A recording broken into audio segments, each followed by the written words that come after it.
வணக்கம். Welcome to Story Leaf. புதினத்தின் பெயர் நாகம்மாள். ஆசிரியர் ஆர் சண்முகசுந்தரம். முன்னுரை. முதலில் ஸ்ரீ சண்முகசுந்தரத்தின் சிறுகதைகளை படித்த பொழுது அவற்றில் தென்பட்ட கிராமாந்தர வாழ்க்கை அனுபவத்தை கண்டு ஆச்சரியமடைந்தேன். அவ்வளவு தேர்ச்சி பெற்றவர் குடியான வாழ்க்கையையே ஆதாரமாக கொண்ட நவீனம் ஒன்றை எழுதலாம் என்ற கருத்தை அவருக்கு தெரிவித்தேன். 2 மாதத்தில் நாகம்மாள் என்ற சிறு நாவலை எழுதி முடித்து கொண்டு வந்து காட்டினார். பெரிய எழுத்தாளர்கள் எல்லாம் நவீனம் எழுத வேண்டும் என்று வருஷ திட்டங்கள் போட்டுக்கொண்டு யோசனை அளவில் நின்று கொண்டிருக்கும் பொழுது இளைஞர் ஒருவர் திடீரென்று ஒன்றை எழுதி முடித்து விட்டதை கண்டு மகிழ்ச்சி அடைந்தேன். நான் எதிர்பார்த்தவாறே அதில் கிராம வாழ்க்கை வெகு நுட்பமாகவும் அனுதாபத்துடனும் சித்தரிக்கப்பட்டிருந்தது. நாகம்மாள் நம் கண்முன் நிற்கிறாள் போல இருக்கிறது. ஒய்யாரமும் தனிப்போக்கும் கொண்ட அவளிடம் நற்குணங்களும் நிரம்பியிருக்கின்றன. சின்னப்பன், ராமாயி, கெட்டியப்பன் எல்லோரும் தத்ரூபமாக இருக்கிறார்கள். நாராயண முதலி முதல் சின்னப்பன் மாமியார் வரை எல்லோரும் உயிர் பெற்று உலவுகிறார்கள். கிராம புனருத்தாரணம் என்கிறோம். கிராம கைத்தொழில்கள் மறுபடி உயிர் பெற வேண்டும் என்கிறோம். அவற்றிற்கெல்லாம் முன்பு கிராம வாழ்வே புத்துயிர் பெற வேண்டும். அதாவது குடியான வாழ்வின் அழகிய அம்சங்கள் மக்கள் மனதை கவரும்படியான முறையில் சித்திரங்கள் உற்பத்தியாக வேண்டும். கிராம பாஷையின் மூர்ஜனை ஸ்தானங்கள் எல்லாம் எல்லோருக்கும் அறிமுகமாக வேண்டும்.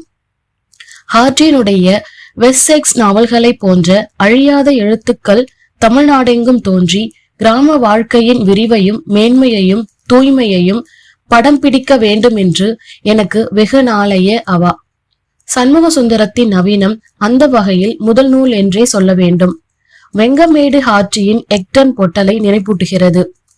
பெரியவருக்கு உற்சாகம் அதிகரித்தது. ஒரு தரம் கனைத்து கொண்டு, கேளடா ராஜா, மலை போலே மண்டி கிடந்த கல்லிகள் எல்லாம் மாயமாய் மறைஞ்சது பார்த்தாயா? நாம் எத்தனை நாள் கத்தியிலும் அறிவாளிலும் வெட்டி தள்ளியும் வெட்ட கொளுத்தது எப்படி பூண்டற்று போச்சுது பார்த்தாயா? கல்லியை நாசம் பண்ணின வெள்ளை பூச்சியையும் பார்த்திருப்பாய். இன்னைக்கு ஒரு ஆணையை கூட தூக்கி பிடிக்கலாம் என்று உனக்கு தோணுது. ஆனா இந்த நல்ல ரத்தம் நொடியிலே மறைஞ்சிடுமப்பா.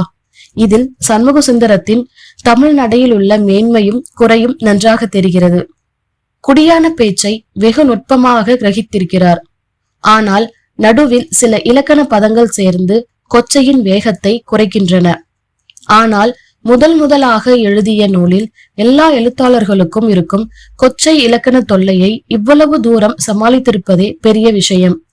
இன்னும் சில குறைகள் இருக்கின்றன. ஆனால் என்ன? இந்த மாதிரி குடியான வாழ்க்கையையே ஆதாரமாக கொண்டு தமிழில் எழுதப்பட்ட முதல் நவீனம் இதுதான். ஆசிரியர் இளைஞர். கவி உள்ளத்துடன் குடியான வாழ்க்கையை அனுபவித்து நுட்பமாக கவனித்து மனதில் பதித்து கொண்டவர். தெளிவாக எழுதும் சக்தியும் பெற்றிருக்கிறார்.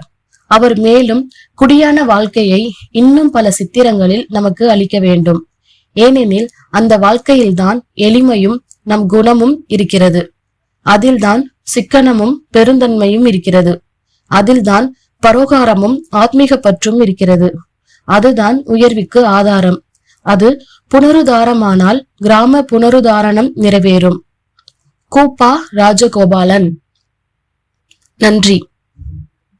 முதலாம் அத்தியாயத்தில் சந்திப்போம்.